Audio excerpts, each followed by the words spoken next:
Alors bonsoir à tous. On va débuter cette deuxième séance des lundis numériques. On a ce soir le plaisir d'accueillir Laure Pressac, chef de la mission stratégique prospective et numérique du Centre des Monuments Nationaux. Donc la séance se déroulera comme à son habitude, avec un premier temps d'intervention d'environ 1 heure, une petite heure, pour laisser ensuite un temps d'échange d'environ une demi-heure. Merci beaucoup une nouvelle fois et on vous écoute. Avec plaisir. Alors, bonsoir à tous. D'abord, je voulais vous remercier de l'invitation. C'est un endroit un peu particulier pour moi parce que j'étais de l'autre côté de la table à l'INHEA, pas plus tard qu'il y a 1 an et demi. Parce qu'on a parfois 2 vies et voilà. Donc, je fais des recherches en histoire de l'art à côté. Donc, c'est d'autant plus émouvant pour moi d'être là ce soir. Mais je ne vais pas vous parler de la partie recherche. Je vais vous parler de la partie quotidienne, à savoir de la révolution ou l'évolution numérique au Centre des Monuments Nationaux et de ce qui fonde un petit peu notre stratégie numérique. Alors, je vous ai mis une image en fond d'écran. Je ne sais pas si vous reconnaissez le lieu qui est à l'écran. C'est un quiz, mais sans rien à gagner. Non, personne. C'est une vue un peu décalée, en hauteur, d'un monument central parisien qui s'appelle l'Arc de Triomphe, voilà, vue d'en haut. Et cette image a été prise il y a quelques jours, pour pas vous dire de bêtises, 5 septembre dernier, parce qu'il y a eu un concert d'un DJ qui s'appelle DJ Snake sur le toit de l'Arc de Triomphe, qui a généré 600 000 vues en moins de 24 heures, 1,3 million jusqu'à présent. Ça ne fait pas partie de nos attributions, ça ne fait pas partie de nos choix et de notre programmation, mais c'est un des exemples de ce que la vague numérique provoque. C'est-à-dire diffuser de l'Arc de Triomphe et une image décadrée, pas celle qu'on a l'habitude de voir, à 600 000 personnes, voire plus, c'est aussi ce que permet la vague numérique. En tout cas, ce qu'elle fait d'elle-même, sans qu'on lui en donne forcément le droit, sans qu'on contrôle forcément ces images, et c'est ce qui se passe. C'est ce qui se passe autour de nous. C'est important de vous montrer ça parce que de se dire que cette révolution, c'est un mouvement dans lequel on est pris. C'est pas forcément un mouvement qu'on contrôle, très difficilement, pas forcément un mouvement qu'on choisit, mais qui arrive, tout simplement. Alors, il y a 2 mots importants dans cette slide. Il y a révolution et il y a numérique. Alors, je vais juste prendre 2 petites minutes parce que je fais partie d'un établissement public dans lequel les mots ont du sens.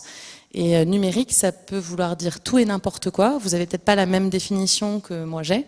Donc je trouve ça important de commencer par vous dire de quoi je parle quand je parle de numérique. Donc on a essayé de poser une définition qui est celle qui apparaît à l'écran derrière vous. On a dans l'équipe pour usage de dire que le numérique, c'est l'ensemble des dispositifs et des méthodes qui utilisent de nouvelles technologies et de nouveaux savoir-faire et savoir-être mis à disposition du public et des équipes pour proposer des expériences ou services innovants. Tous les mots ont de l'importance, mais j'ai mis en gris ceux qui sont les plus clés pour nous. Nouvelles technologies, mais aussi nouveaux savoir-faire et nouveaux savoir-être. Ça veut dire comment réagir, comment interagir dans des nouvelles grilles et des nouveaux modes de fonctionnement. Oui, la technologie est la clé d'entrée, mais elle guide et elle enclenche des choses derrière, choses étant des savoir-être et des savoir-faire.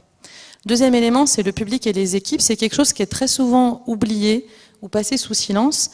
Les premiers moteurs d'une stratégie numérique ou d'une action numérique dans un établissement culturel comme dans une entreprise, ce sont les équipes.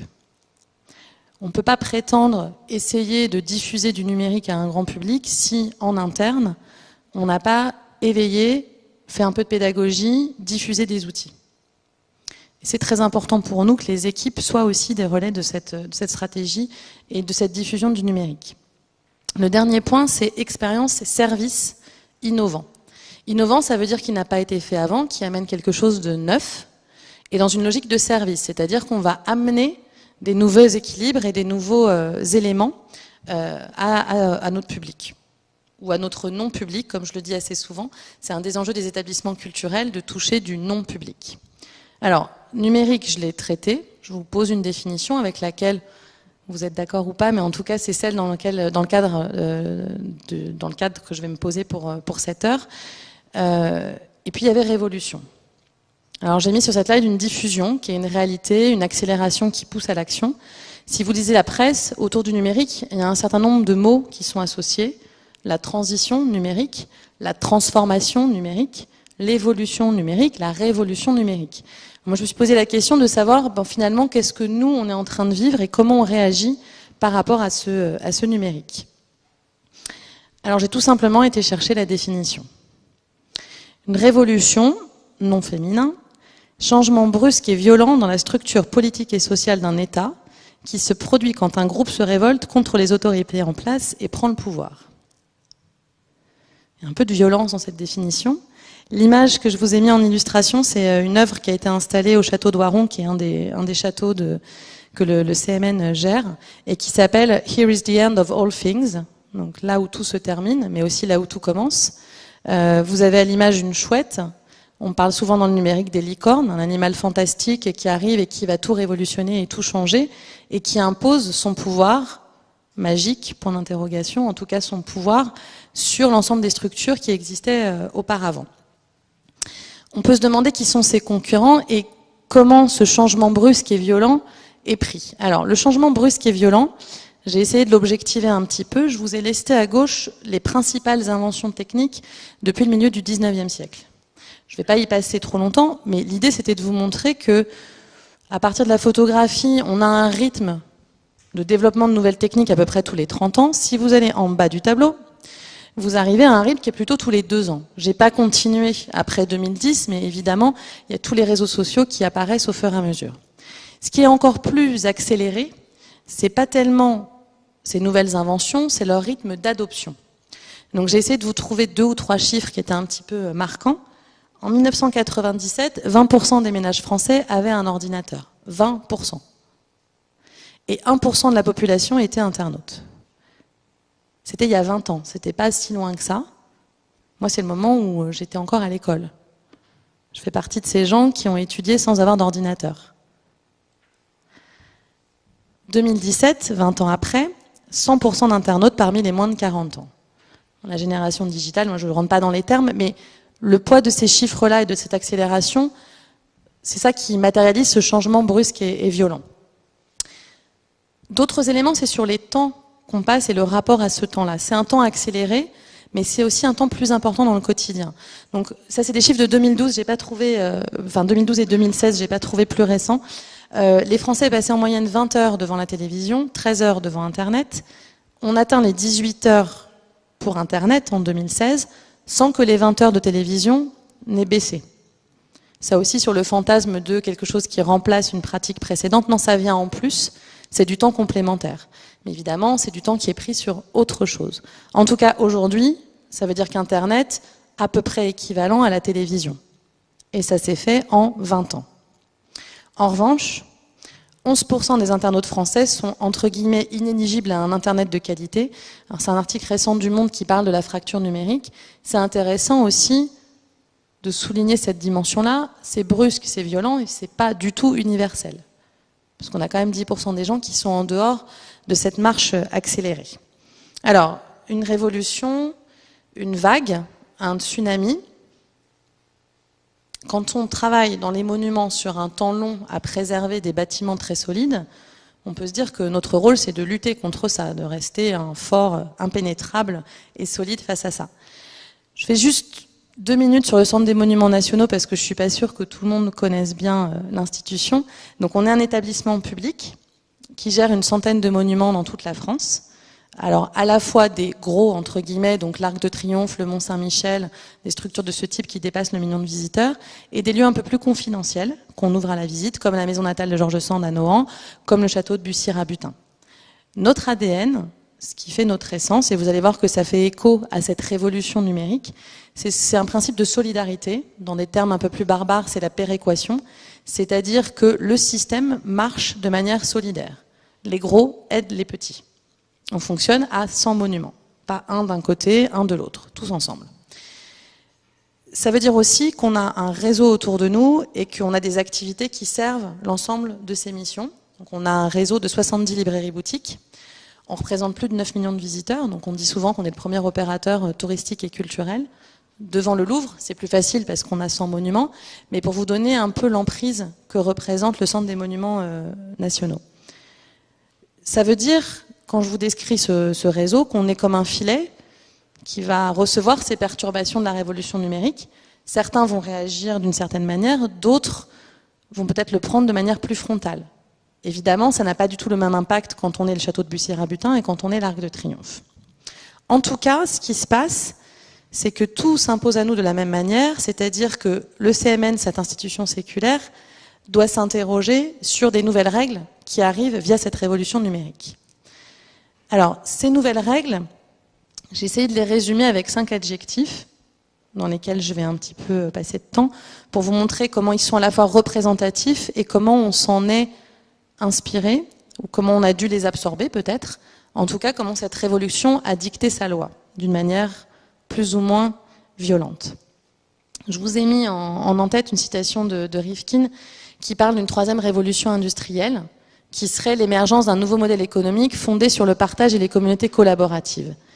C'est le premier terme et le plus fort, le premier adjectif, collaboratif. Vous entendez beaucoup, qui est vraiment symptomatique de ce système, et que je vais matérialiser avec un exemple extérieur et un exemple pris chez nous. L'exemple qui vient en général en premier et qui est pour moi le plus marquant, c'est Wikipédia. Wikipédia, qu'est-ce que c'est? C'est une encyclopédie co-construite, collaborative, portée ensemble. En quoi ça change les choses? Ça perturbe un modèle et ça perturbe une connaissance. On n'est plus dans une connaissance qui est posée et qui est diffusée, on est dans une connaissance qui est matérialisée, construite entre pairs. Exemple pris dans l'univers culturel, mais plus largement dans l'univers socio-économique. Pour le CMN, je vous montre un exemple, Muséomix. Alors je ne sais pas si Muséomix parle à la plupart des personnes dans la salle. Dites-moi si oui, je passe rapidement, sinon je fais un peu le détail. Muséomix, c'est une communauté d'acteurs, de codeurs, de communicants, de médiateurs, de gens, en fait, qui sont intéressés par les musées et par ce qui s'y passe, par les monuments et par ce qui s'y passe, et qui, depuis maintenant plus de 5 ans, se rassemblent et essayent de prendre possession et de proposer des nouvelles formes de médiation. Donc, c'est un format qui dure 3 jours, pendant lesquels vous avez entre 30 et 70 personnes, dans notre cas c'était une centaine de personnes, qui investissent un lieu. On leur explique les problématiques, on leur explique les questions qu'on se pose, ils les réinterprètent, ils se les réapproprient, et ils ont à peu près 48 heures pour faire des prototypes qui proposent un nouveau mode de médiation.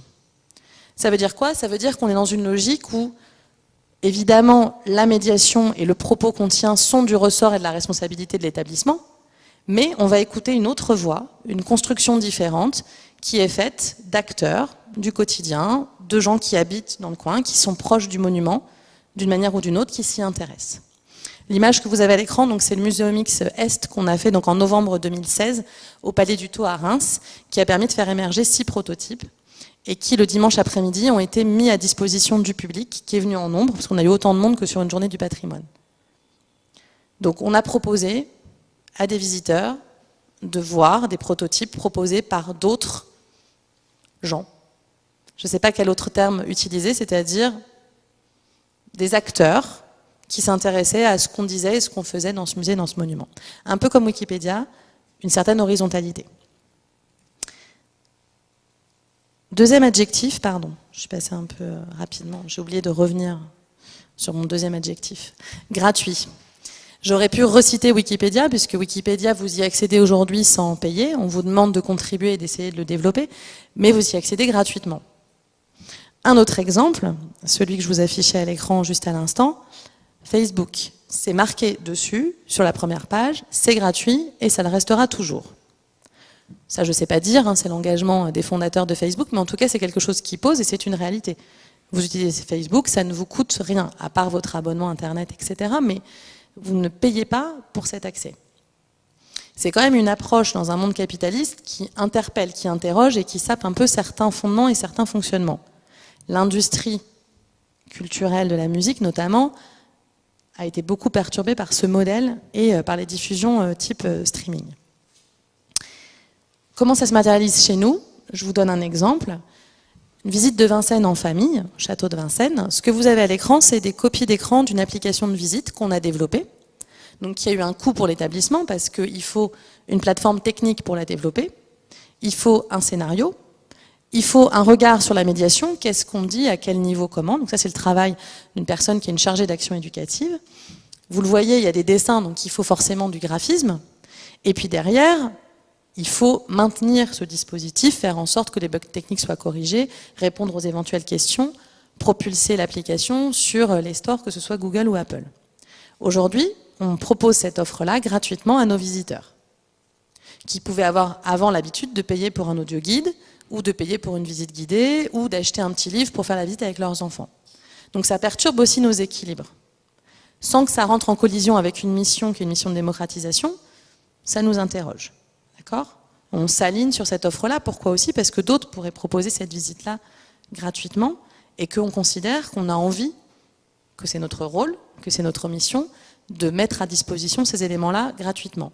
Donc là, pas de lutte et pas de violence qui nous est faite. Ça fait partie de nos missions, ça fait partie de notre rôle. On met à disposition gratuitement, mais ça nous fait utiliser des dispositifs qu'on n'utilisait pas jusqu'à présent. Troisième adjectif, universel. Universel dans son double sens, c'est-à-dire universel et local. Si je suis universel, ça veut dire que je dois toucher tout le monde, mais ça veut dire que je dois parler à chacun. Ça me force, on va dire, à adapter mon discours et mon langage à un visiteur japonais qui ne sait peut-être pas qui est François Ier. Et donc, ça me force à lui offrir un dispositif dans sa langue, dans le format qui lui convient, dans sa temporalité et dans ses pratiques culturelles. Un exemple emprunté hors CMN, Netflix. Alors, je vous ai mis ma page personnelle. Vous voyez, j'ai enlevé en dessous pour pas que vous voyez un petit peu les séries que je regarde, mais Continue Watching for Lore, c'est-à-dire que Netflix personnalise son offre. Il va me proposer ce que je vais vouloir regarder. Mais par ailleurs, je suis quand même en anglais, et Netflix propose aujourd'hui son offre et ses séries dans plus de 190 pays. Alors j'ai vérifié hier soir pour pas vous dire de bêtises. En gros, c'est l'ensemble des pays du monde, sauf la Corée du Nord, la Chine, la Syrie. C'est à peu près tout, je crois que je ne me trompe pas, c'est 3 ou 4. Donc ça veut dire que un abonnement à Netflix me donne accès à une production universelle dans une logique universelle. Je vous ai pris une citation de Reed Hastings, qui est le CEO de Netflix, qui disait, début 2016, mais je pense qu'il n'a pas changé de point de vue, « Nous essayons d'être excellents dans 3 domaines, le marketing, le produit et la technologie, et enfin le contenu. Tant que nous maîtriserons ces compétences, Netflix continuera de croître. » Donc ça veut dire, je construis des contenus et je m'adresse à un ensemble de publics le plus diversifié possible, le monde entier. Ma cible, c'est le monde. Comment ça se reflète chez nous? Je vous ai mis à l'écran, c'était aussi la première image que vous aviez tout à l'heure sur le début de ma présentation, une image qui est issue de l'Histopad, qui est un dispositif de visite en réalité augmentée qu'on a développé pour la conciergerie de Paris, qui répondait à, j'allais dire, une difficulté de valorisation du lieu. C'est un lieu, la conciergerie, qui a beaucoup changé de forme, qui a 2 périodes historiques majeures, la période médiévale et la période révolutionnaire, et pour laquelle, si vous l'avez visité aujourd'hui, il est très difficile de comprendre et de voir ces différentes périodes. Donc on s'est appuyé sur la réalité augmentée pour faire revivre le lieu. Là, ce que vous voyez à l'écran, et ce que j'avais envie de vous montrer, c'est à quel point on a essayé de donner des contenus qui s'adaptent à chacun et qui sont dans un langage universel. La loupe, vous vous doutez que si vous cliquez dessus, vous allez avoir un détail ou une information plus précise.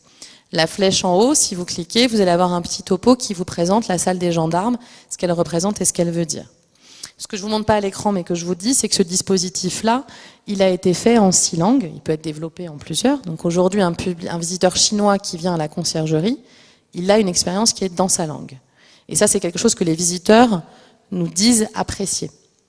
Je me sens accueilli parce qu'on me parle dans ma langue. Je suis à la fois universel et très personnalisé dans ce que je propose. Le 4e adjectif, c'est l'instantanéité.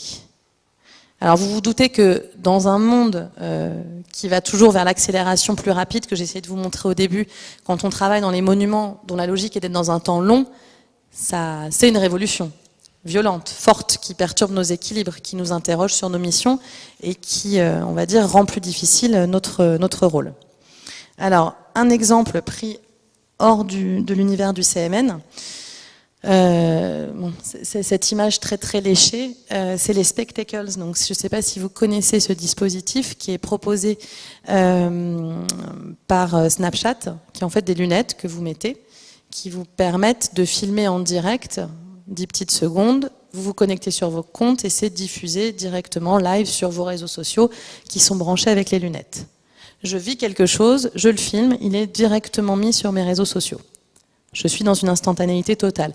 J'aurais pu reprendre Netflix, parce que ce type de contenu, c'est la série américaine qui est sortie la veille au soir aux États-Unis, je la veux traduite tout de suite en français dans les 24 heures chez moi. Donc ça nous impose un rythme beaucoup plus rapide et beaucoup plus mouvant. Comment ça se traduit, on va dire, dans l'univers du CMN? Je vous ai mis à l'écran la page d'accueil du site de l'Arc de Triomphe. Je ne vais pas tenter de naviguer sur Internet, mais je vous encourage à y aller. La première chose, c'est que dans une navigation, on est dans un accès beaucoup plus rapide à l'information. Je veux trouver mon billet en 3 clics, je veux les horaires d'ouverture tout de suite. Donc il y a ce qu'on appelle, en termes barbares, les toolbars, donc les barres d'outils que vous trouverez sur nos sites, mais sur d'autres aussi, qui permettent d'accéder directement à certains contenus. Par ailleurs, ce que vous allez avoir ici, en fait, pardon, j'arrive pas à vous le montrer, voilà. Là, en fait, je l'ai fait dans la matinée, donc vous le voyez pas, mais en fait, vous avez l'information de c'est ouvert maintenant, et on vous prévient si c'est en train de fermer. Ce que vous avez aussi sur Google, attention, bientôt ça ferme. C'est-à-dire une information en temps réel sur ce qui est accessible ou pas.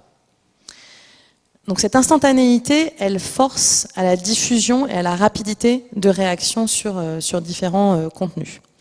Le dernier élément, mais néanmoins le plus important, c'est le caractère mouvant des choses. Je vous aurais parlé il y a 5 ans, j'aurais à peine évoqué Snapchat qui n'existait quasiment pas à l'époque, qui est aujourd'hui un réseau social qui interroge beaucoup. Je vous ai recherché quelques chiffres. Aujourd'hui, c'est 173 millions d'utilisateurs actifs chaque jour, 3 milliards de snaps par jour, des utilisateurs qui passent en moyenne 30 minutes par jour, et les lunettes que je vous ai montrées juste avant, donc les spectacles qui sont branchés sur Snapchat, c'est 5 millions de snaps envoyés via les spectacles, 60 000 paires vendues environ. 60 000, ça a l'air de rien comme ça. Mais ce qui va se passer, c'est une accélération d'usage, dans un sens ou dans l'autre. Peut-être que les spectacles, dans un an, ça ne marchera pas. Exemple typique, les Google Glass, on l'a testé, on a été plusieurs à se poser la question. Aujourd'hui, c'est un dispositif qui est un peu remis en question.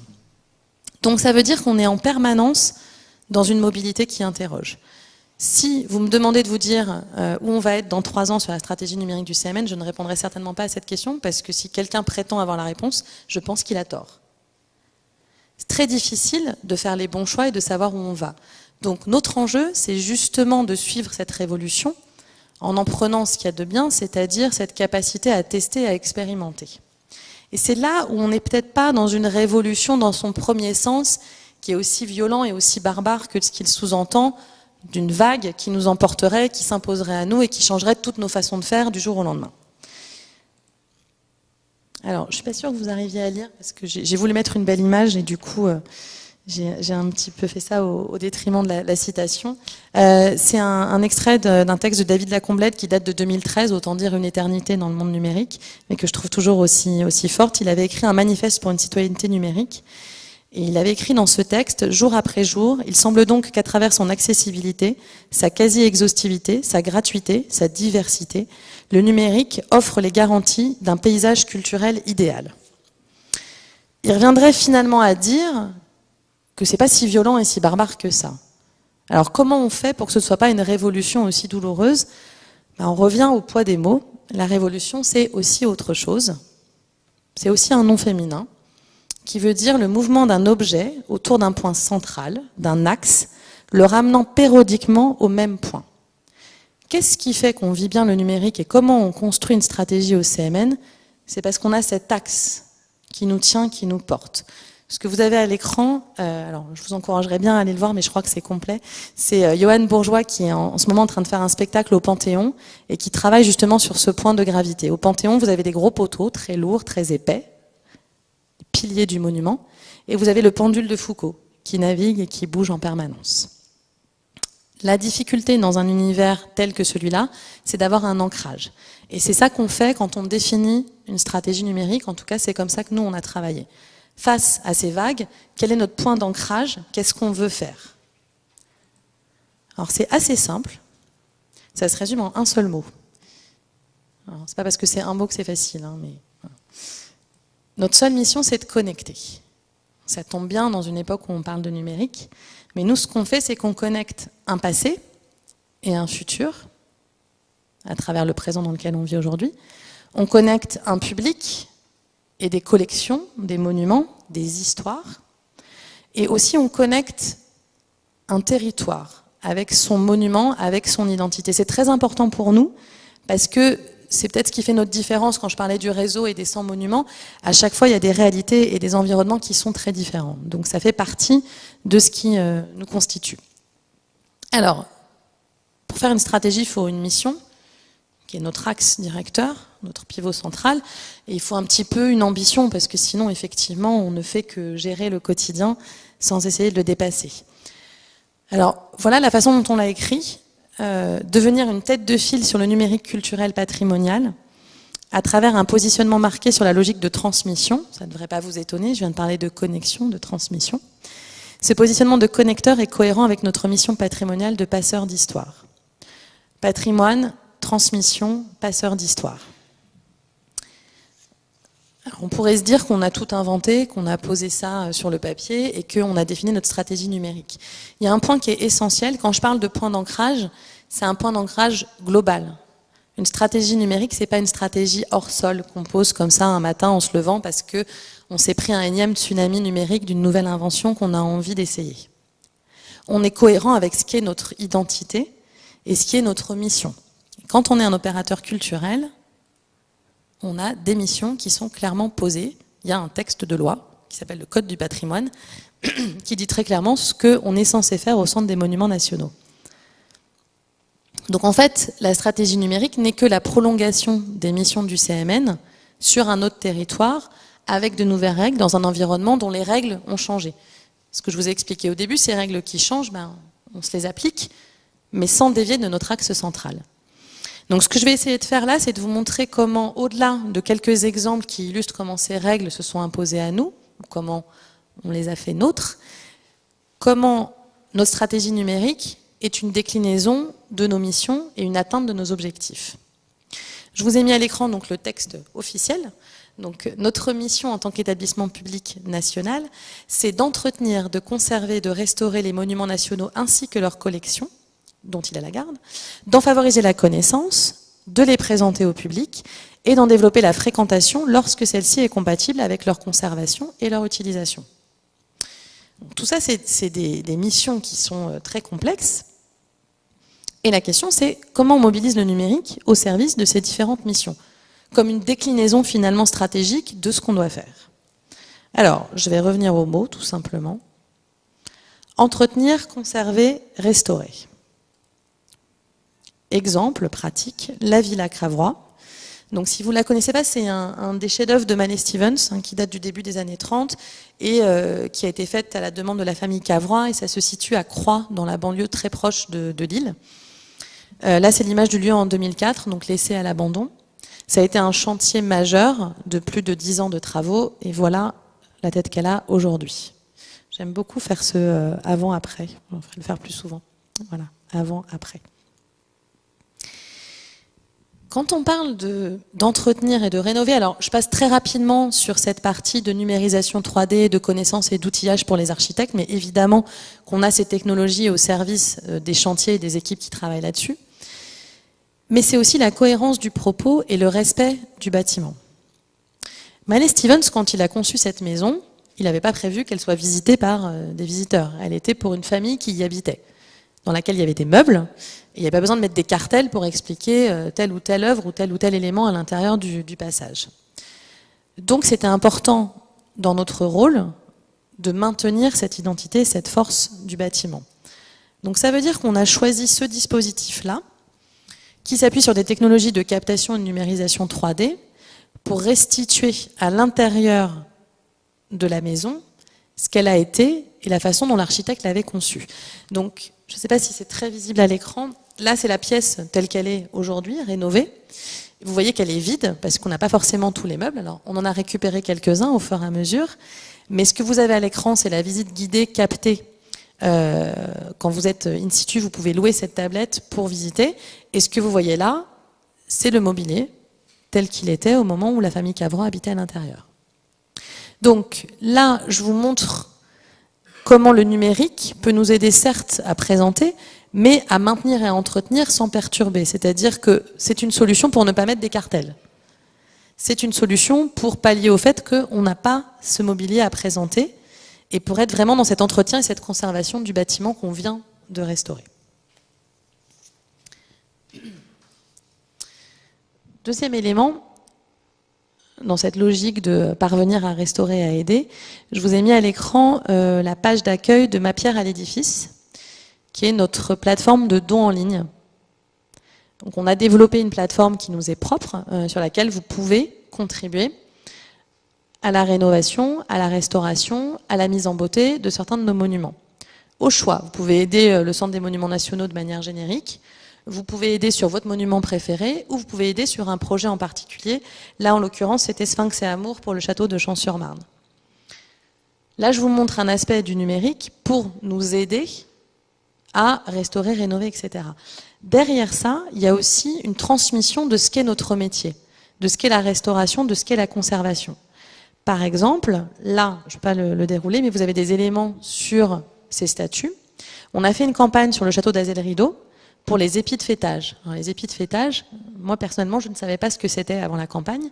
Donc ça veut dire que sur ces dispositifs-là de mécénat, on va vous expliquer ce que c'est, on va vous montrer des carnets de chantier. Donc c'est les petites pointes qui sont en haut du toit en fait qu'il fallait restaurer. Et ça vous permet de mettre concrètement votre pierre à l'édifice, c'est-à-dire d'apporter une petite contribution et vous savez très bien vers quoi elle a été mise. Et au passage, vous avez appris un petit peu de notre métier et de ce que c'est de restaurer un monument historique. Deuxième élément, favoriser la connaissance. Alors, favoriser la connaissance, c'est déjà en dehors, faire savoir que ça existe. Je vous disais tout à l'heure, dans le réseau, il y a des choses, bon, l'Arc de Triomphe, globalement, il est très connu.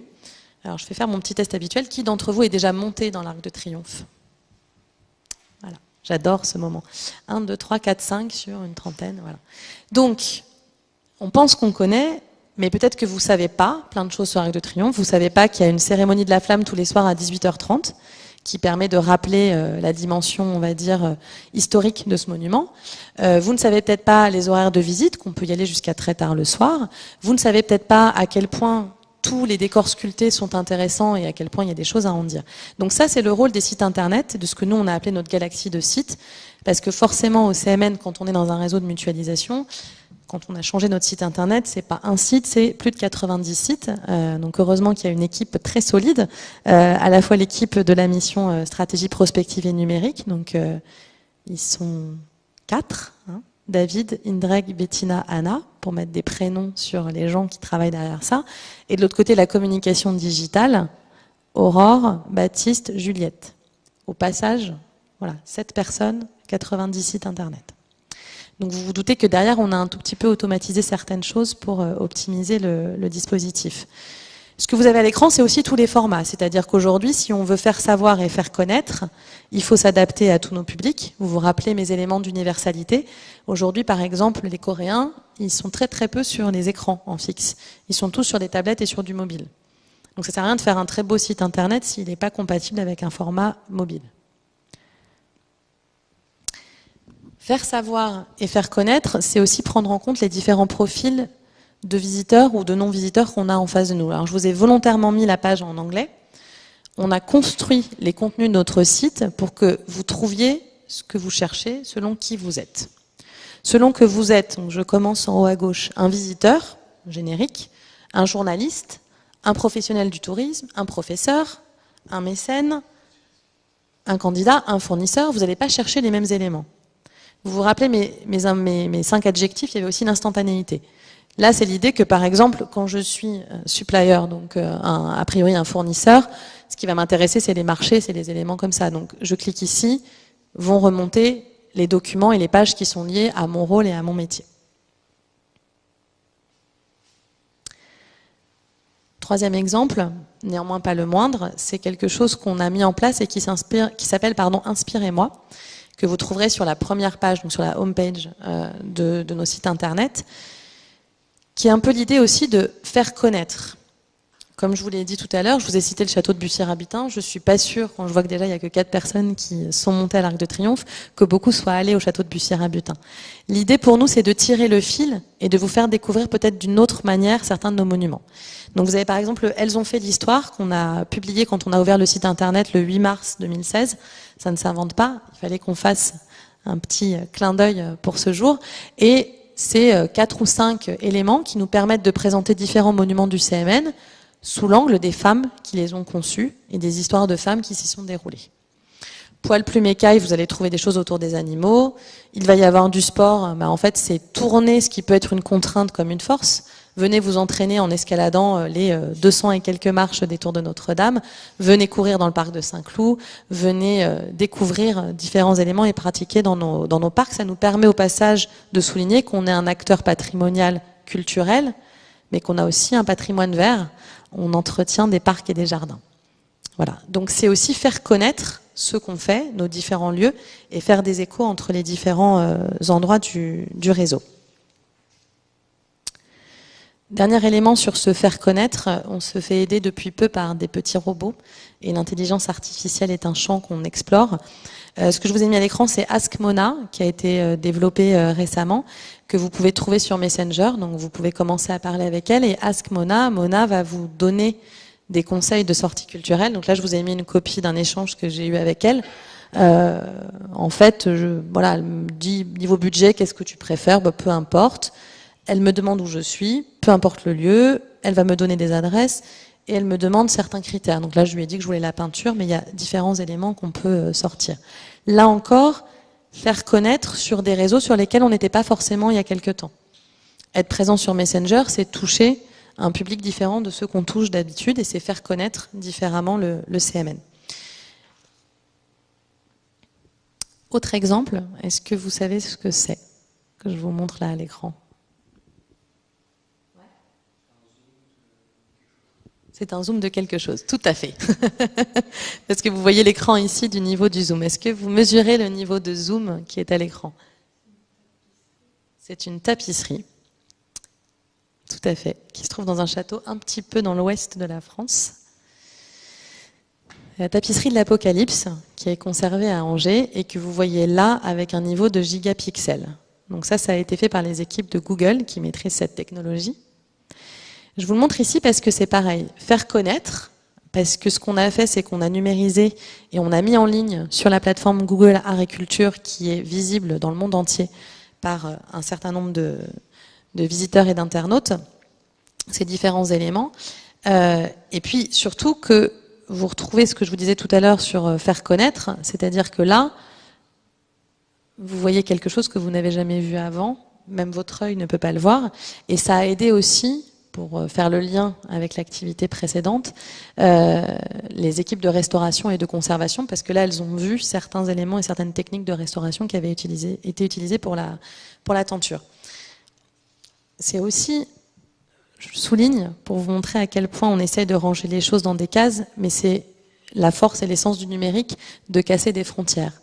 On fait quelque chose pour faire connaître, mais au passage, on va sans doute découvrir des choses en termes de conservation, et au passage, ça va nous aider à développer un dispositif de médiation qu'on est en train d'installer en ce moment au château d'Angers, qui sera visible très bientôt. Troisième élément, présenter au public. Alors je vais passer assez rapidement parce que c'est des dispositifs assez classiques que vous connaissez, mais celui-là, j'en suis assez fière parce que c'est l'équipe en interne qui l'a développé avec un prestataire externe, mais une solution qu'on a montée en main propre. C'est des cartels numériques. Celui que vous voyez à l'écran, il est à Champs-sur-Marne, qui est un château où on avait beaucoup de matière de film, parce qu'il y a eu beaucoup de tournages là-bas. Donc l'idée, c'était de trouver un moyen de présenter au public le château sous un nouvel angle. Donc là, tout simplement, un dispositif in situ avec des films et des vidéos qui sont visibles. Présenter au public, c'est aussi rendre accessible. C'est un élément très important et c'est souvent quelque chose qu'on oublie dans le numérique. Souvent, on parle de menaces, On parle de la vision brusque que je vous ai donnée au début sur la révolution, mais c'est aussi des nouvelles techniques et des nouvelles offres qui nous permettent d'ouvrir au plus grand nombre. Ce que vous avez à l'écran, c'est un petit robot qui s'appelle Norio, qui permet aux visiteurs qui sont en fauteuil roulant, qui ne peuvent pas monter à l'étage du château d'Oiron, de venir en famille, de rester au rez-de-chaussée. Ils ont une espèce de table de commande ultra sophistiquée. Et je ne sais pas si vous voyez bien à l'image, mais vous voyez là, ici, il y a un visage à l'intérieur de l'écran. Ce qui vous permet en fait de faire la visite et de ne pas casser ce lien social que vous avez quand vous faites une visite. C'est-à-dire qu'il est physiquement en bas, mais il interagit grâce à cet écran avec les personnes avec qui il est venu visiter le château. Troisième exemple de partage, le livre d'or numérique. Donc ça, c'est quelque chose qu'on a expérimenté en 2014. Celui que vous avez à l'écran et celui qui était dans l'exposition 4 vies en résistance. J'insiste sur cet exemple parce que là aussi, c'est un exemple de frontière qu'on a détruite. Le livre d'or numérique, à la base, c'est un support d'expression libre. Passer à la moulinette du numérique, ça devient un outil, certes, d'expression pour le public, mais aussi un outil de médiation. Et enfin, un outil de connaissance du public et de création d'une relation un peu plus durable qui crée ce fameux circuit de avant, pendant, après la visite. Deux exemples. Donc sur la partie médiation, dans cette exposition qui s'appelait 4 vies en résistance, on a mis en lumière en fait on a interrogé le public quelque part sur ce que résister veut dire aujourd'hui. Et dans l'exposition, vous aviez 10 images. Le livre d'or nous permettait de les remettre et de proposer aux visiteurs de réagir et de dire, parmi ces 10 images, laquelle pour vous symbolise le plus la résistance, ou la notion de résister. C'est un élément sur lequel on a eu beaucoup de contenu. Ce que vous voyez à droite, par exemple, c'est les commentaires libres, donc super expo, j'ai aimé. Bon, on peut avoir de la notion quantitative en plus et en moins. Et on s'est rendu compte que quand on rouvrait la parole en réaction à une image, on avait des contenus parfois beaucoup plus personnels, parfois beaucoup plus impliqués. Et ça nous a amené vers une évolution de nos outils et d'intégrer dans un dispositif comme celui-là un rôle de médiation, de connaissance et un rôle d'interaction avec les visiteurs. Dernier point, développer la fréquentation. Alors, je vais vous parler d'un seul exemple, les files d'attente virtuelles. Aujourd'hui, si vous voulez aller visiter les tours de Notre-Dame, ce que beaucoup de Parisiens et de Franciliens pensent, c'est qu'ils vont avoir 3 heures de queue. Ils n'ont pas tort historiquement, mais c'est ce qu'on a essayé de rectifier, c'est-à-dire de rendre le monument plus accessible. Alors, je ne cache pas que le moteur premier n'est pas forcément d'augmenter la fréquentation. Le moteur premier, c'est les conditions de confort de visite pour nos visiteurs, qui se doublent depuis quelques mois et quelques années, ça ne vous aura pas échappé, d'un souci de sécurité. C'est-à-dire que si on peut éviter d'avoir 400 personnes qui attendent dans la rue en bas des tours de Notre-Dame, c'est mieux. Mais du coup, ça favorise par rebond cette fréquentation. C'est-à-dire, l'idée, c'est de pouvoir faire comprendre concrètement, les tours sont ouvertes, venez les voir. N'hésitez pas à venir. Vous avez aujourd'hui une application qui s'appelle Je File, qui est ouverte tous les matins à 7 h, qui vous permet de réserver un créneau d'attente pour la journée en 3 clics. Voilà. C'est ce que vous avez à l'écran. Évidemment, c'est gratuit. Vous ne payez pas en ligne, vous n'achetez pas votre billet, vous réservez votre créneau horaire. D'accord ? Et vous attendez normalement pas plus de 10 minutes. Alors après, je vais y venir, c'est un peu lié aussi avec tout ce qui est numérique. On est en expérimentation, en test, et on est dans cette logique de droit à l'erreur. Donc il y a forcément des choses qui sont en rodage. Les algorithmes ne sont jamais parfaits. Il y a toujours de l'humain derrière le numérique. Mais ça permet d'ouvrir et de développer cette fréquentation et d'en assurer une plus grande visibilité. Autre élément qui est à la jonction de la connaissance et de la fréquentation, ce dispositif qu'on a fait avec Google Agriculture, qui était une exposition virtuelle autour de Victor Hugo, pour célébrer en fait l'anniversaire de la sortie du dernier tome des Misérables. On a créé cette exposition virtuelle et on a eu en une journée 300 000 vues de cette page. 90% du public nord-américain. Donc ça, c'est une grande question, c'est la fréquentation physique versus la fréquentation virtuelle. Pour moi, cette exposition, elle nous permet de naviguer parmi 10 monuments du CMN, parce que, comme toujours, on a valorisé le réseau, c'est-à-dire qu'on n'a pas fait juste les tours de Notre-Dame. On a parlé aussi de la colonne de Vimille. Je vous invite à aller voir l'exposition en ligne pour comprendre quel est le lien avec Victor Hugo. Il y a un autre lien un peu évident qui est l'horloge astrologique de Besançon, qui est la ville de naissance de Victor Hugo, ça nous a permis d'en parler à ce moment-là. Donc on a exposé, entre guillemets, 300 000 personnes à l'horloge astrologique de Besançon et à la colonne de Vimille. On a augmenté la fréquentation numérique. Évidemment, tout l'enjeu et tout ce qu'on recherche tous, c'est de transformer cette fréquentation numérique en fréquentation réelle, physique in situ, mais c'est déjà non négligeable d'augmenter et de développer cette fréquentation-là. Alors, je vous ai parlé de ce deuxième élément de révolution qui est d'avoir cet ancrage et cet axe moteur. Il y a une troisième définition de la révolution, toujours un nom féminin, qui parle d'un mouvement orbital périodique d'un corps céleste, en particulier d'une planète ou d'un satellite, autour d'un autre de masse prépondérante. C'est un autre élément clé de cette révolution numérique, c'est qu'on ne fonctionne plus en silo et isolé, on fonctionne en réseau et en écosystème. Rien de neuf pour nous et on est assez à l'aise dans cet univers-là, c'est assez conforme avec notre ADN, mais c'est quelque chose qu'on a amplifié et qu'on a essayé de faire vivre plus fortement. Alors, je vous montre juste ce dessin-là, qui est en anglais, mais qui résume assez ce qu'on a appelé, nous, notre écosystème.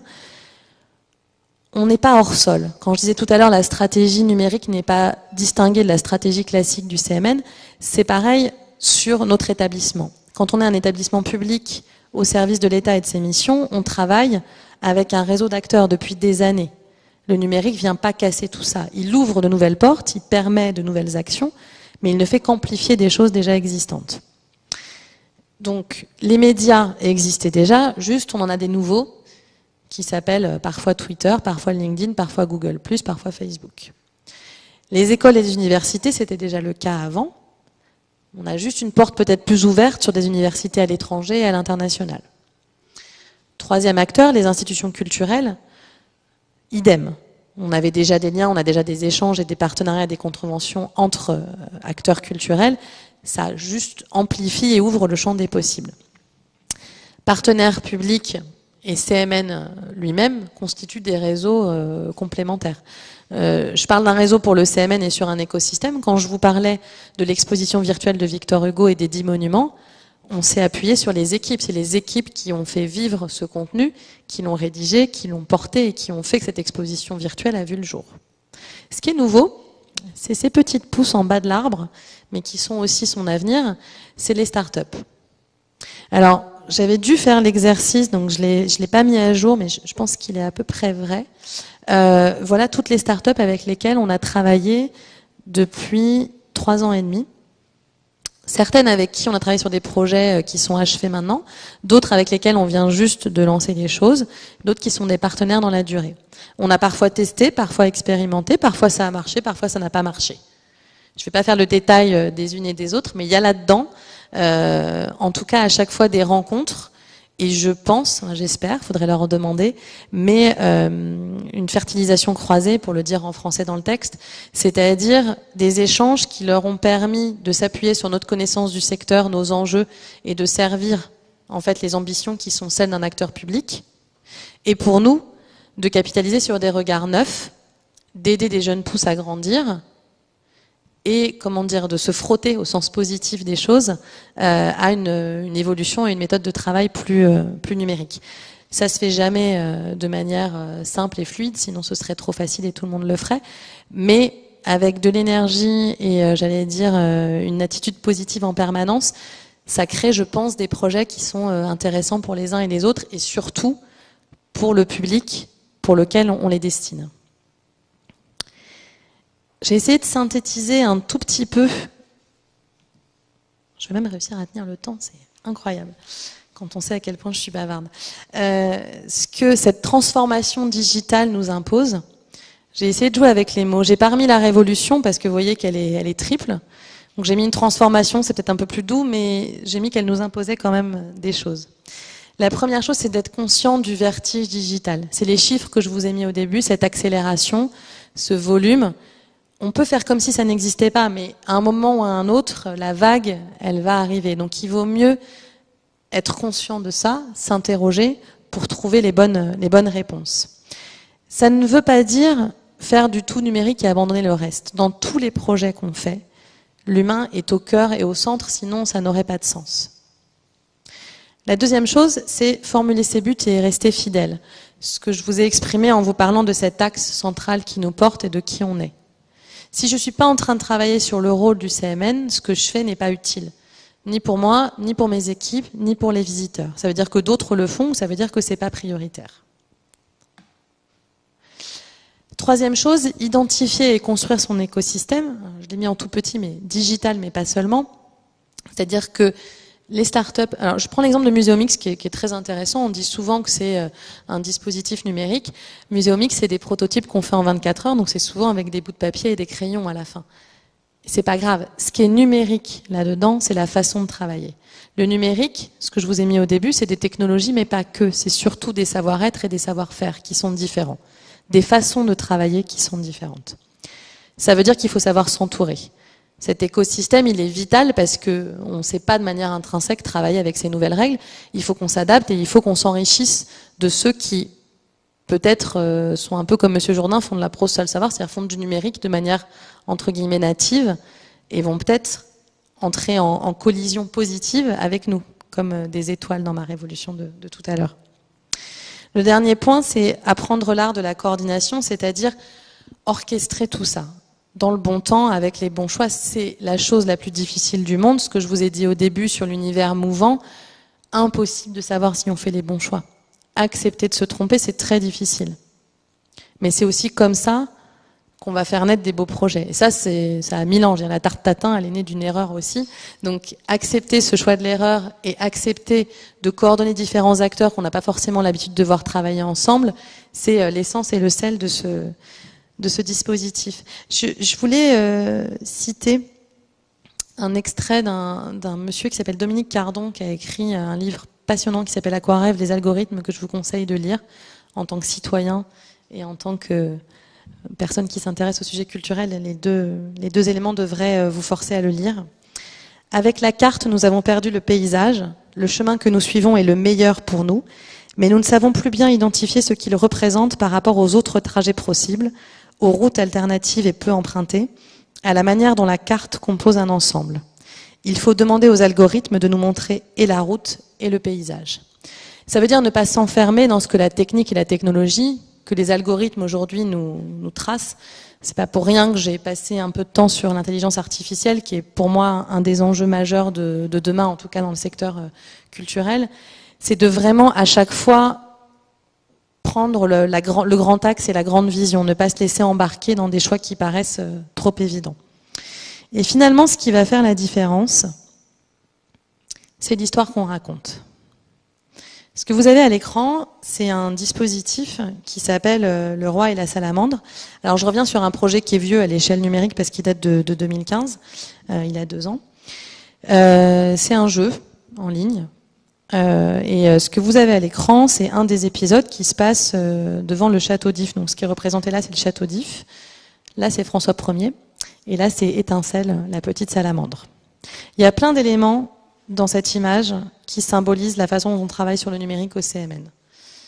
Le monument est toujours au centre. Bon, là, il est un peu décentré, je vous l'accorde, mais il est toujours là. Il est toujours présent. C'est ce qui fait notre raison d'être. C'est le fondement de nos missions. La deuxième chose, c'est nos figures historiques, ce passeur d'histoire qu'on est, ce contenu qu'on est en train de transmettre. Étincelle, son nom, il a été choisi à travers des échanges et des discussions et sur des propositions des équipes du CMN, entre autres. Donc c'est les gens qui sont associés derrière. Et moi, chaque fois que je regarde Étincelle, je pense au débat et aux différents noms qu'on a évoqués là-dessus. Le rhinocéros, c'est notre raison d'être et notre force. C'est-à-dire que c'est pas une création ludique sortie de nulle part. Il y a vraiment eu un rhinocéros sur l'île d'If. C'est même pour ça que François Ier y est allé. Et c'est là qu'il s'est rendu compte que cette île, elle était pas mal pour contrôler Marseille, qui était un peu la ville qui lui posait problème jusqu'à présent. Donc la rigueur scientifique, ce point d'ancrage aussi, ce rôle qu'on a quand on est un acteur public aujourd'hui, dans un univers où les fausses nouvelles sont presque la norme, j'allais dire, d'être un référent, de ne pas céder aux sirènes du numérique et à ce qu'elle implique parfois, à la rapidité, de penser, de construire et de savoir ce qu'on est en train de dire. Ce projet-là, il est symptomatique de tous les projets qu'on fait. D'abord parce qu'il a un lien avec une figure historique qui est François Ier. Ensuite parce que c'est une valorisation du réseau, c'est-à-dire que c'est un jeu qui est en 10 épisodes, que vous pouvez télécharger sur les stores, qui montre 10 monuments. Pareil, des connus, des moins connus. Parce que c'est toujours ça qu'on essaye de faire, d'ouvrir des portes. La carte et le paysage. Garder la carte présente. Troisième chose, c'est qu'on essaie de toucher un nouveau public, les enfants. Le public familial, c'est ça l'essentiel. On construit pour demain. Moi, mon sujet principal, c'est pas mes publics. C'est pas les gens qui viennent, c'est les non-publics. Ceux qu'on n'arrive pas à faire venir, que ce soit virtuellement ou que ce soit physiquement. Quatrième point, c'est le modèle économique qui est derrière. C'est un modèle freemium, ce qui veut dire que le premier épisode est gratuit, la suite est payante.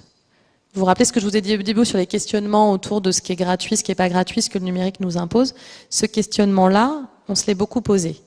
On est dans notre rôle. Je vous ai montré l'application de Vincennes en vous disant elle est gratuite. Vous allez me dire pourquoi là c'est pas gratuit.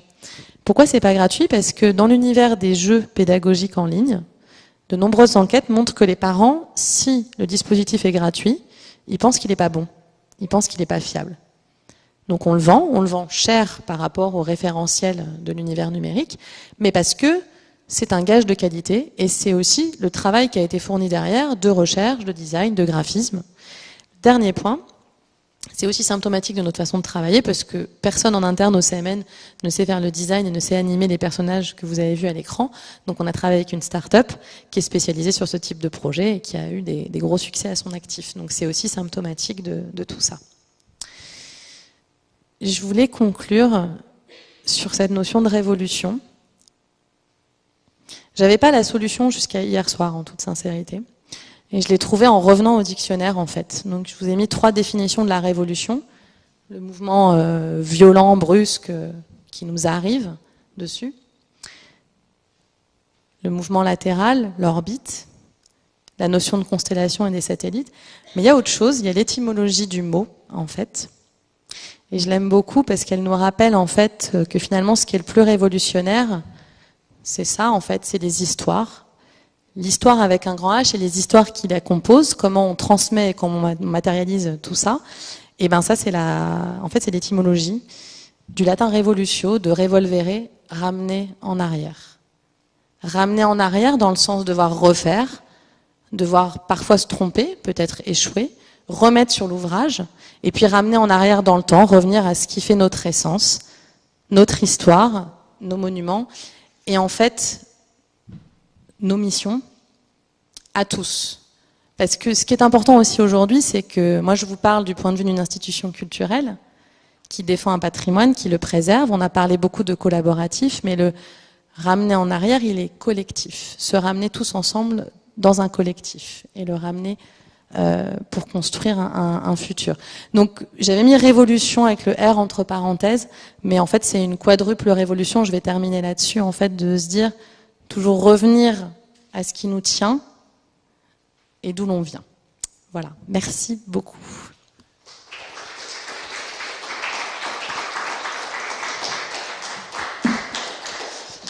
Merci beaucoup Laure pour cette présentation, à la fois avec une prise de hauteur, avec des cas concrets au CMN. Je vais laisser la parole au public s'il y a des questions.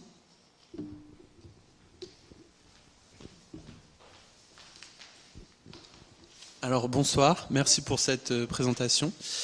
J'ai une petite question face un peu à vos obligations régaliennes. Est-ce qu'aujourd'hui vous avez des limites dans la mise en place de votre stratégie numérique aujourd'hui? Est-ce que vous avez des initiatives que vous aimeriez mener mais que vous ne pouvez pas parce que l'obligation régalienne vous l'empêche? C'est une vraie bonne question. Alors, il y a 2 premiers freins qui s'appellent le temps et l'argent. Donc, qui fait que si on avait plus de l'un et de l'autre, on ferait beaucoup plus de choses, ça c'est certain. Le deuxième élément de réponse à ça, c'est qu'effectivement, la structure des marchés publics et la façon dont tout ça fonctionne n'est pas adaptée au rythme du numérique au sens large, tel que je le décrivais au début. Alors, il y a quand même des leviers d'action autour de tout ça. Le premier étant, du côté du ministère, une logique de développement d'appel à projets numériques innovants. Les livres d'or numériques dont j'ai parlé, c'est quelque chose qui a été lancé dans le cadre de cet appel à projets numérique. Et puis, on va dire, l'action des territoires. C'est-à-dire qu'on a beaucoup de moyens d'expérimenter, de tester et de développer avec les acteurs territoriaux au local. C'est quelque chose qui est en train d'évoluer. Après, nous, on considère que c'est aussi, notre ADN et notre rôle d'acteur public de respecter ce cadre juridique, mais d'œuvrer pour le faire évoluer dans le respect de ces normes, tout en rendant possible des évolutions et des tests comme ça. Mais il est évident que, comme tous les cadres et comme dans tous les secteurs, ça pose question au quotidien. Mais c'est pas le frein majeur. Les deux premiers que j'ai cités sont les freins majeurs.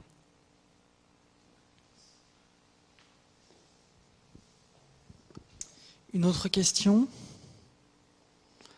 Alors, je vais en poser une, mais je vais reprendre mes notes. Comme ça laissera le temps aux personnes qui ont une question à la phosphorer un petit peu. Moi, j'avais une question sur la question... vous avez parlé quand même des gens, entre guillemets.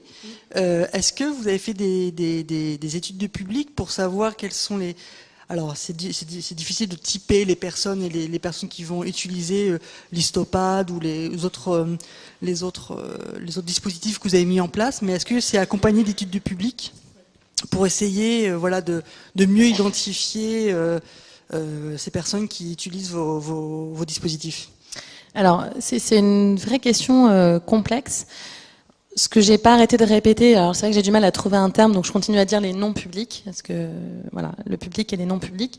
Ce qu'on a essayé de faire dans le temps, c'est à la fois de mesurer ce que nos utilisateurs attendaient, de réfléchir avec une logique qui est celle des personas, et de vérifier a posteriori comment tout ça fonctionnait. Donc je vous donne 3 exemples de ces évaluations et des questions qu'on s'est posées. Le premier exemple, c'était sur les applications de visite. Avant de se lancer dans la création de notre usine à applications, on a fait une application de visite pour une exposition qui s'appelait Saint-Louis en Anjou, et on a essayé de faire une enquête de public, in situ. Difficulté, volume insuffisant pour avoir des chiffres qui soient interprétables. Donc on ne peut faire que du qualitatif. Deuxième exemple, où là on a pu avoir une marge un peu plus large quantitative sur notre site internet. Quand on a fait la refonte, on a en fait installé tout simplement sur la première page du site un questionnaire qui proposait aux internautes de dire dites-nous ce que vous en pensez. Ça a été très utile. Je vous donne un exemple des conclusions. Les petits pictogrammes que vous voyez en haut là, qui sont la signature du Centre des Monuments Nationaux depuis quelques temps, qui sont dans notre logo. On pensait qu'on allait nous dire c'est ringard, il faut les changer. Pas du tout. On s'est rendu compte que les internautes nous disaient c'est très marqué, on voit bien qu'il y a des monuments, ça donne un côté ludique, etc. Sauf que pareil, là on a eu en termes de volume quelque chose de représentatif, mais où sont mes noms publics? C'est-à-dire qu'on a interrogé par méthode les gens qui venaient déjà sur notre site internet pour leur dire on est en train de le changer, comment on le change? Donc certes on allait continuer à contenter a priori ceux qui venaient déjà, mais quid de ceux qui venaient pas? Je reprends mon fameux terme des noms publics. C'est là où on a beaucoup de mal à avoir des éléments. Et ça, c'est la dernière piste. On essaye d'avoir aussi des retours de satisfaction. Donc là, on a systématisé sur nos applications de visite un mini questionnaire à la fin. Alors, j'aurais dû, oui, j'ai pas précisé ça. Comme on travaille pour 100 monuments, je le dis aussi pour rebondir sur votre question, quand un prestataire vient nous voir en nous disant j'ai un dispositif pour faire des applications de visite, ça coûte pas cher, ça coûte 100. Je dis très bien, sauf que moi dans ma tête je fais x 100. Donc votre chiffre tout d'un coup il prend beaucoup d'ampleur. Donc ce qu'on a fait c'est qu'on a mis en place ce qu'on appelle des usines. C'est le cas pour les sites internet et c'est le cas pour les applications de visite. C'est-à-dire des sortes de boîtes de Lego si vous voulez, où on a des briques qu'on assemble. On les a développées une bonne fois pour toutes. Et elles nous permettent de recréer. Donc demain, si on doit créer un site internet parce qu'un nouveau monument rejoint le Centre des Monuments Nationaux, on sait le faire à coût quasiment nul. Pareil pour les applications de visite. Ça veut dire surtout qu'on a la main sur nos applications historiques et sur ce qu'on fait. Donc, on a inséré dans nos applications de visite qui sont faites dans l'usine un mini questionnaire en fin de parcours pour demander aux visiteurs s'il avait trouvé l'application satisfaisante ou pas et s'il avait des pistes d'amélioration. Pareil, à ce stade, on n'a pas beaucoup d'éléments. On travaille en ce moment sur un sujet autour des familles où on va travailler avec une logique de focus group, comme on dit dans l'univers du marketing, en tout cas d'essayer d'avoir des usagers qui nous donnent des réactions dans un volume qualitatif, en tout cas, pour interpréter tout ça. Mais c'est un champ très, très difficile. Je vous renvoie, il y a une revue qui est sortie il y a quelques mois, qui était justement sur l'analyse des usagers en ligne, et qui posait bien toutes ces questions de comment on mesure la satisfaction in situ et à distance. Moi, c'est une conviction personnelle, c'est un sujet sur lequel je travaille depuis plus d'une dizaine d'années, c'est que je crois beaucoup au livre d'or, en fait, comme à la fois reflet d'une expression, échange entre différents visiteurs et finalement transmission de ce qu'ils ont retenu, de ce qu'on leur a montré. Donc c'est ce qu'on appelle des signaux faibles en sociologie, mais ça permet d'avoir des éléments un petit peu sur le niveau de satisfaction. Aujourd'hui, il n'y a pas d'études satisfaisantes parce qu'il n'y a pas assez de volume et pas assez de recul aussi. Et puis, dernier point, on est dans une économie de prototype, comme on dit souvent. C'est-à-dire que c'est pas parce que une application de visite qui a été faite pour l'exposition Marie Curie, par exemple, qui va ouvrir au Panthéon dans quelques mois, qu'elle fonctionne, qu'on va pouvoir la réutiliser selon les mêmes leviers et en tirer des leçons pour, je sais pas, une visite autour d'une exposition sur un artiste contemporain à la Conciergerie. Deux univers différents, deux enjeux différents, deux publics sans doute différents. Si, tout à fait. Est-ce qu'une question est venue à l'un d'entre vous? Aucune. Je vais en poser une dernière et après je vous libère. Pardon? Oui, voilà. Ah, il y a une autre. Comme ça, on alterne. Alors, est-ce qu'aujourd'hui, dans votre stratégie numérique, vous avez une stratégie de personnalisation? Par exemple, j'ai vu que vous aviez une entrée par cible sur votre site internet. Est-ce que derrière, quand une personne va visiter un certain contenu, il va recevoir une newsletter? Ou alors quand il va aller dans un lieu, donner ses coordonnées, son email, etc. Ou est-ce qu'il va recevoir du contenu personnalisé en fonction de sa visite, s'il a visité Champs-sur-Marne ou l'Arc de Triomphe en fonction? C'est un chantier en gestation. C'est-à-dire que ça existe sur certains des monuments qui ont une activité et une programmation très récurrente, donc qui ont un bassin aussi de visiteurs qui reviennent. Pour vous donner un exemple, les visiteurs de l'Arc de Triomphe ou les visiteurs du Mont-Saint-Michel, à 70%, même 80%, c'est des visiteurs internationaux qui ne vont pas revenir. En revanche, ça peut nous intéresser quand même de les connaître et de les avoir dans notre base, ne serait-ce que pour leur pousser, par exemple, la plateforme à pierre à l'édifice, en leur disant, vous êtes venus voir, aidez-nous à protéger et à entretenir ce patrimoine que vous avez apprécié. Sur des monuments qui sont très ancrés dans leur territoire et qui ont une programmation récurrente, l'enjeu, il est effectivement de faire vivre un fichier de visiteurs pour leur pousser des informations. Donc ces newsletters, elles existent, ce lien, il existe, on a un chantier qui est ouvert sur le sujet et on y travaille. Voilà. J'aurais dû dire, on travaille aussi de manière exploratoire sur tout ce qui est data prédictive et open data. Donc sur l'open data, on a plus de 90 jeux de données qui sont disponibles sur culture.gouv.fr, donc toutes nos informations pratiques. On est en train de travailler sur la partie données chaudes, entre guillemets, c'est-à-dire là je parle des données froides, les coordonnées des monuments, les horaires d'ouverture. Les données chaudes, c'est plutôt du contenu complémentaire. Toute la question des images et des droits d'auteur, c'est un champ qui est complexe, mais qui n'est pas uniquement de notre ressort. Et puis, sur les datas prédictives, on travaille en ce moment avec des startups sur l'analyse des flux, les rebonds, et d'essayer de voir un petit peu quel levier joue sur tel et tel niveau de fréquentation. Donc, la connaissance de nos visiteurs et le travail sur les datas, avec l'intelligence artificielle, c'est les trois grands sujets d'exploration du moment. J'arrivais avec ma dernière question qui finalement vous l'avez abordée. C'est lié aussi aux actions, vous dites, d'open data et notamment des droits d'auteur. On sait qu'avec les droits de Panorama, c'est un sujet assez sensible. Donc une question sur la politique ou sur le positionnement du CMN par rapport aux droits de Panorama, qui pas obligé d'y répondre. Et l'autre point, c'est lié aussi un peu à la question de la pérennisation et si elle est souhaitable de ces dispositifs numériques. J'articule cette question avec ma remarque précédente par rapport au contenu. On voit que beaucoup de monuments réalisent des contenus spécifiques, des numérisations. On voit avec la tapisserie de l'Apocalypse dans Google Art Project. qui n'est accessible en version HD que dans Google Art Project. Ça pose aussi des questions avec des opérateurs tierces sur la pérennisation de l'accès à l'information produit par des monuments nationaux. C'est une vraie question très complexe. Alors sur le droit de panorama, je ne vais pas y répondre, ne serait-ce que parce que c'est pas moi qui édicte la norme, donc je renvoie aux instances compétentes sur le sujet, mais c'est clairement un sujet de débat. Il y a une liste qui est en cours d'élaboration sur des lieux qui ne seraient pas ou qui seraient exclusifs du droit de panorama, donc c'est clair que c'est un sujet compliqué aujourd'hui. Tout ce qui est lié au droit d'auteur et aux gestions d'images, c'est très complexe. Voilà, faut pas se leurrer sur ce sujet. On le traite à notre niveau et au fur et à mesure des décisions juridiques qui s'imposent à nous. Sur la question de la pérennisation, alors il y a des dispositifs qui sont conçus pour être pérennes. L'usine à application de visite dont je parlais, l'usine du site internet, c'est conçu en soi pour être une plateforme d'usage qui peut servir pour tous les monuments.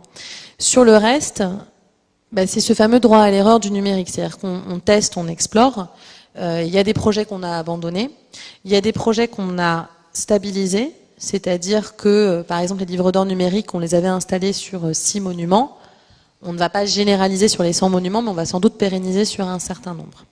En ce qui concerne la généralisation, là, pour le coup, ça pose des vraies questions.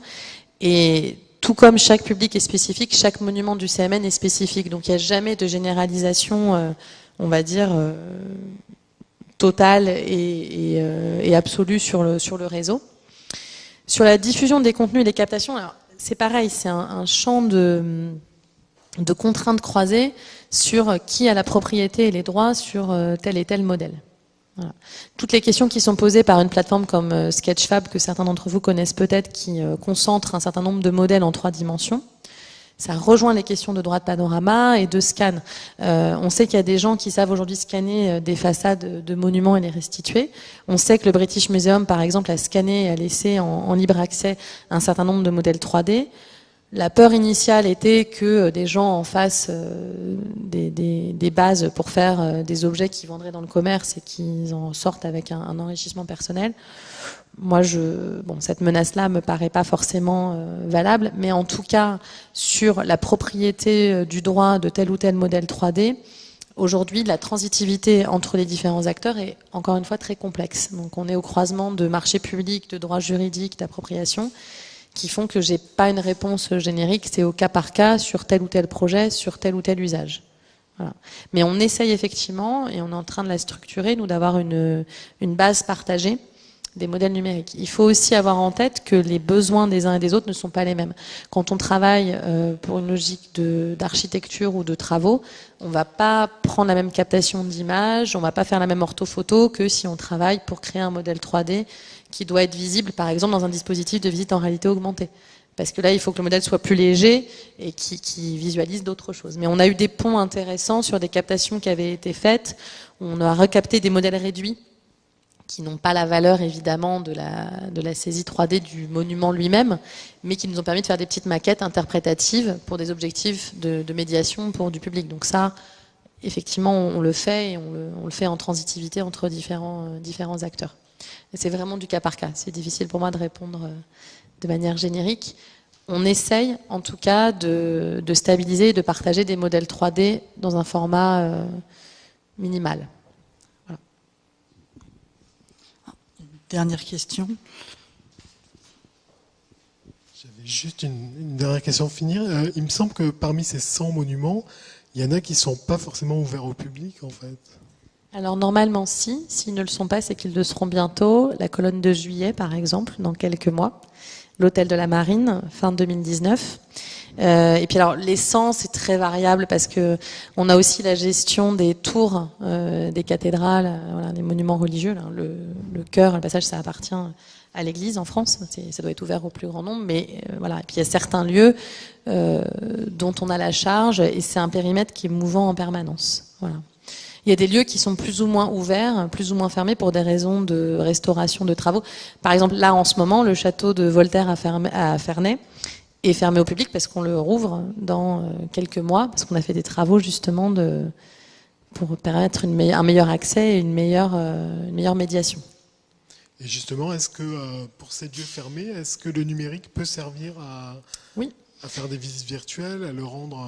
Alors c'est le cas pour un lieu qui est très confidentiel et qu'on ne peut pas ouvrir. Alors la question se pose pour des lieux qu'on doit conserver. Oui, j'aurais dû en parler. C'était un très bon exemple pour ma première illustration sur conserver et restaurer les grottes. Les grottes préhistoriques, il y a un travail énorme qui a été fait par les équipes sur la grotte de Font-de-Gaume, en l'occurrence dans le périmètre du CMN. Il y a d'autres exemples autour de la grotte Chauvet, etc. Mais chez nous, c'est Font-de-Gaume. Les grottes sont des lieux qui sont mis en danger si on fait venir trop de public. Donc il y a une captation virtuelle qui a été faite. Et vous avez un site internet, si vous cherchez Font-de-Gaume, qui est très très riche avec toute la numérisation qui a été faite. Et puis pour vous donner un autre exemple très différent, très proche de nos bureaux, dans l'hôtel de Sully, il y a les appartements qu'on appelle les appartements de la Duchesse. Pareil, qu'on peut pas ouvrir à la circulation des visiteurs pour des raisons de conservation. Et vous avez une visite virtuelle qui est disponible en ligne. Mais comme toujours, le numérique n'est jamais seul. Vous avez une visite virtuelle en ligne et vous pouvez faire en visite guidée dans des petits groupes sur réservation pour voir les lieux en vrai. Mais on est obligé de contingenter pour des raisons de conservation et d'accès. Donc il y a vraiment, selon les lieux, cette alternative aussi du virtuel qui permet de visiter des lieux non ouverts. Ah, et finalement, vous me faites mentir. La dernière. Oui, bonsoir. Je vois depuis tout à l'heure les icônes des réseaux sociaux. Il y a quelque chose qui me titille, c'était pour savoir la question Snapchat, si c'est quelque chose dont vous avez envisagé, que vous avez essayé, ou finalement avec Instagram et les fonctionnalités un peu copiées, vous êtes finalement rabattu sur ce réseau social? Alors, on ne s'est pas rabattu, c'est un questionnement, Snapchat. Je sais pas moi la mieux placée pour répondre. C'est dommage que Aurore Gallarino soit pas là, donc l'équipe de la com digitale. C'est ce que je disais sur l'axe et le pilier central. On va sur un réseau social et on va dans une action numérique que si on sait ce qu'on veut y faire et ce qu'on veut y trouver. Sur Snapchat, à ce stade, nous on considère que c'est un investissement qui est pas nécessaire et pour des usages qu'on fait par ailleurs. Certains musées et monuments ont fait des choses absolument géniales. Je pense notamment aux Américains et au Getty, pour ne pas le citer. Mais c'est des vrais investissements de temps et des vraies animations de communauté où il faut pas y aller pour y être, clairement. C'est-à-dire qu'il y a des gens qui sont allés sur Snapchat, je vais citer personne, et qui se sont un petit peu trompés et qui justement aussi vite, enfin c'est plutôt l'inverse d'ailleurs, on met beaucoup de temps à construire une communauté, une référence, et on a une équipe de la com digitale qui fait un boulot assez extraordinaire parce qu'on a un très fort taux d'engagement sur les réseaux sociaux sur lesquels on est présent. Mais il faut pas manger plus gros que ce qu'on peut absorber. Je vous ai dit tout à l'heure, ils sont 3 à la com digitale au siège. Il y a des équipes du monument qui prennent le relais, mais il n'y a que 3 personnes derrière. Donc déjà faire bien ce qu'on doit faire sur Facebook et sur Twitter, sur Instagram et sur YouTube, c'est important. Et deuxièmement, on a choisi de faire des choses qui nous paraissaient avoir du sens. On a été parmi les premiers, je voudrais pas dire de bêtises, mais je pense les premiers à faire des périscopes, des lives sur Périscope. Et par exemple, Périscope nous paraissait plus impactant pour nous que d'aller construire des choses sur Snapchat. Et Snapchat, par moment, c'est un ton plus décalé. Et encore une fois, par rapport à cette notion d'immédiateté, de conservation du message, c'est quelque chose qui nous interroge. Voilà. Un mur Facebook, ça reste un mur où il y a du contenu qui est lisible après. Snapchat, il y a une question d'éphémère qui peut-être interroge aujourd'hui encore. Merci beaucoup. Je pense qu'on va conclure cette séance. Encore merci Laure Je vous en prie. pour cette présentation. Et en guise de conclusion, donc je vous invite à la prochaine séance des lundis numériques qui a lieu donc le 13 novembre, où on a le plaisir d'inviter notamment Christophe Leclerc du Media Lab de Sciences Po, qui reviendra sur un projet de data sprint sur les données du Fonds national d'art contemporain. Merci, bonne soirée.